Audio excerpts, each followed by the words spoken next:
has his own rap album out. He's an artist and this and that. So he came on ESPN rap everything. That was kind of cool, man. He was getting exposure 2 ways. He's like, buy my album and I'm committing. Wow, he did some promotion right there. That's pretty smart on his part. He was getting his album out and buy my CD. All right, Kevin, you in particular this year, is a favorite video that you enjoyed? Or? My favorite was just seeing Ivy come out and go. My favorite was all the guys that said, I'm going to be there for 3 years. Because everybody now, look, especially these big 5-star guys, every single one of them said, I'm looking to where I'm going to spend the next 3 years of my life. They're already looking ahead to the NFL. Wow. They're like, I'm just going to spend 3 years here. But my favorite was Ivy, though, just going, I'm going to Florida and putting on a Gator hat. This dude's a monster, though. This Ivy kid is huge. And he was like, I'm going to Florida. He didn't even do all the rest of the stuff. He didn't have no hats, no nothing. He just looked around and goes, I'm going to Florida. I'm like, well, thank you, you big son of a... All right, now, this is a good question, and I don't know how y'all will approach this, but I want to get y'all opinion on this.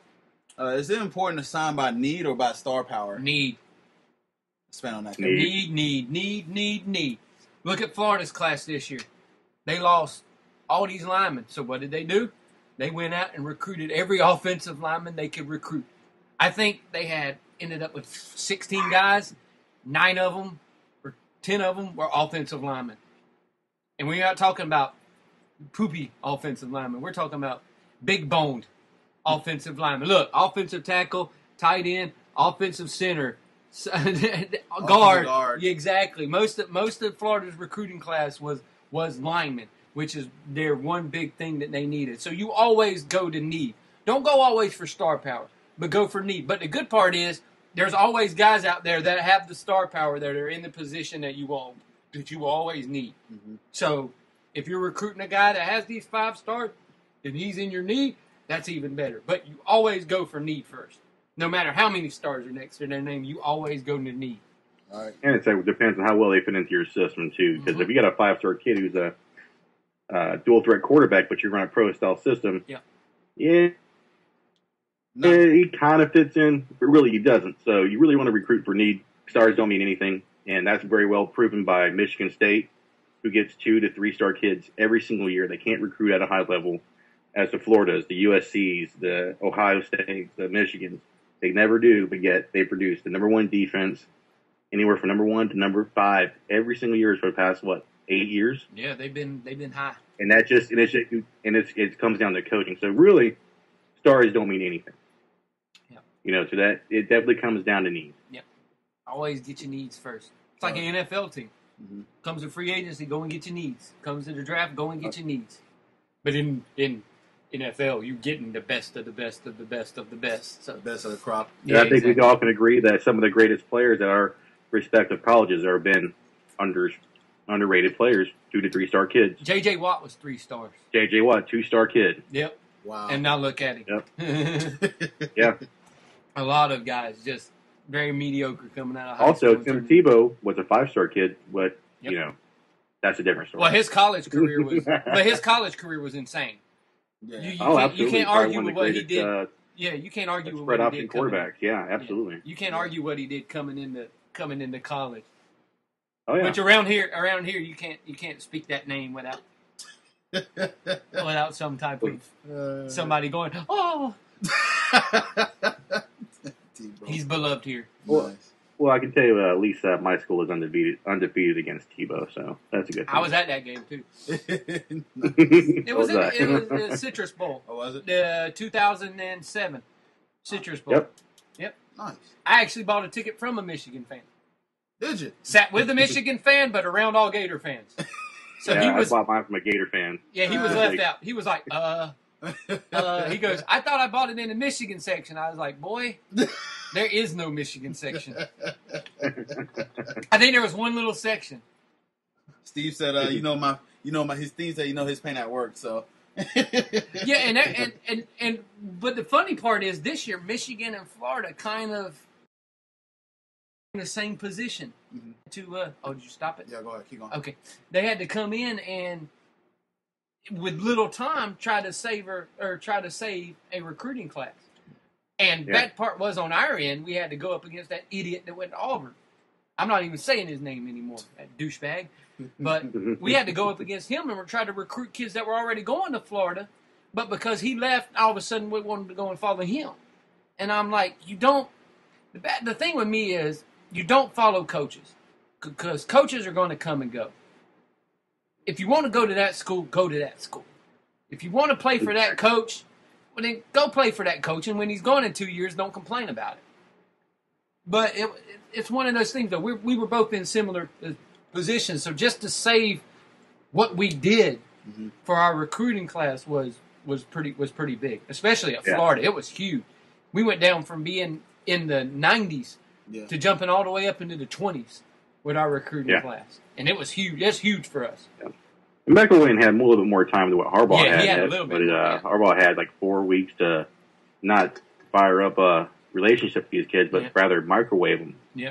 And Harbaugh makes sense. And, the good part with Harbaugh is he was coming right off the NFL, and he was able to go, I'm Harbaugh. And you have Jim Harbaugh walk into you're like, oh, you're in my living room. Go ahead, Steve. How you doing, bro? So, I mean, you get a lot of kids that see the Harbaugh name and wanted to play for him, and then had they had been there whenever, I say, McElwain came in. Oh, yeah. So he had a more of a jump than Harbaugh had, but, had Harbaugh had a little more time, I think on some of the misses that Michigan had this year, they probably would have landed a lot of the top 5-star guys that were, again, I know we said stars, no matter, but guys who really were impact players. Yeah. And McElwain had 6 weeks to be able to really push. The good thing for McElwain is he was able to go out and get guys that were great recruiters in other areas that were already established. Getting Randy Shannon was huge. Randy Shannon is huge for the Miami area. He can go down there and talk a dude into coming, which he did. Oh, yeah. So it was huge. It was huge, and that's what I credit McElwain for. He knew he was going to be on that tight thing. He needed to go out and get these guys that were going to be able to recruit hard, and they did. Even I think next year's class is going to be insane for Florida. Just with that's really huge for both coaches because now that you got your assistants in there, because they're going to do a lot of the legwork. So those coaches need to surround themselves with great recruiters and great assistant coaches and who can get in the kid's house and say, hey, you need to come play for Florida, or you need to come play for Michigan. And, Florida seems to have done a great job. Michigan's done an amazing job. They got DJ Durkin, which you guys know well. Know him. Yep. They kept Greg Madison, who was from the Ravens. They got Tyrone Wheatley, running back scope from the Bills. They got a list of who's who. So now they got great guys surrounding them.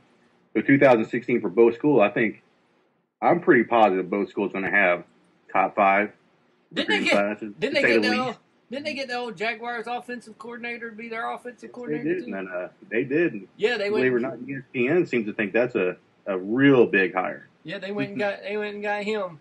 Hopefully y'all like passes on 3rd and 8 behind the line. Well, you got to think I think Jed Fish got a real raw deal though. He had a lot of rookies to deal with, man. Probably more than any other. Yeah, you in the league, man. You preaching to the choir. Was a tough situation. You preaching to the choir on that one.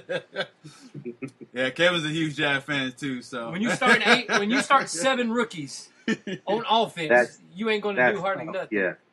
But I think big thing with him was him and Gus Bradley butted heads.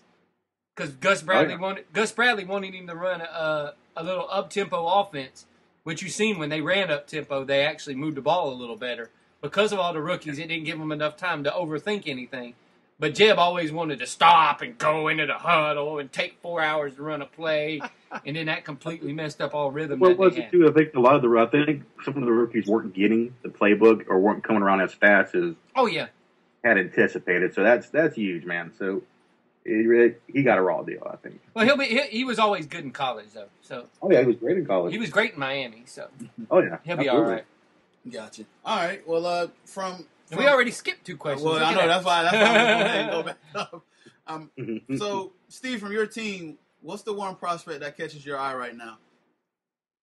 Oh man, that's a hard question to answer, man. Because there's two or three really good ones, but if I had to pick one, it would have to be Brian Cole. Brian Cole is a 6'2", 210, 220 wide receiver, top 10 in the nation. 4.37. Wow. Big, fast kid, big, fast, physical kid. Yeah. And we haven't really had that type of receiver since Braylon Edwards. Mario Manningham was great, but he wasn't a big physical kid. We had matter of fact, he's going to draft now. Devin Punches, 6'5", 240 pounds, 4'4" and 40. So unfortunately, we get him for 1 year as a receiver, but now we're replacing him with a kid. Well, I think he could come in and make an immediate impact. So I really am excited about this kid. Gotcha. Kevin, same question for you as far as our Gators. Who's Jordan Scarlett? All you gotta do is watch a video of this kid to see how good he is. Coming out of St. Thomas Aquinas, which we know. That's a bad school. Which we know. That's a bad school. That school has produced a many good players. Oh, but this kid, he's got those. Remember how they were saying Marshawn Lynch has those feet that always stay spaced out where he can make those little moves? Yeah. Jordan does that same little thing, and he can make a move on a dime. And he's the guy I'm looking forward to the most. Gotcha. All right, now as far as any other recruits, is there anybody else y'all seen that's that your team didn't get, but some you want to keep your eye on out there? Byron Coward, the kid that went to Auburn. Mm-hmm. I want to see how he does, and I want us to see how all these guys that flip flop from Florida to Auburn do in Will Muschamp's defensive system, because Auburn didn't have nowhere close to the talent that Florida has on defense. Mm-hmm. Florida's defense has multi-talented, and that was because Will recruited very well on the defensive side of the ball. So I want to see if he can go somewhere else and do that same type of thing that he did with Florida, if he can get that same type of kid in. But he's the one kid I want to look closely at. All right. Well, I'm going to tell you who I'm looking at. It's going to be Ivan Marshall out of USC. Oh yeah, number one defensive back in the nation.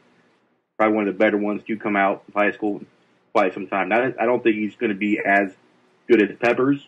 Yep. Peppers tape was actually pretty phenomenal.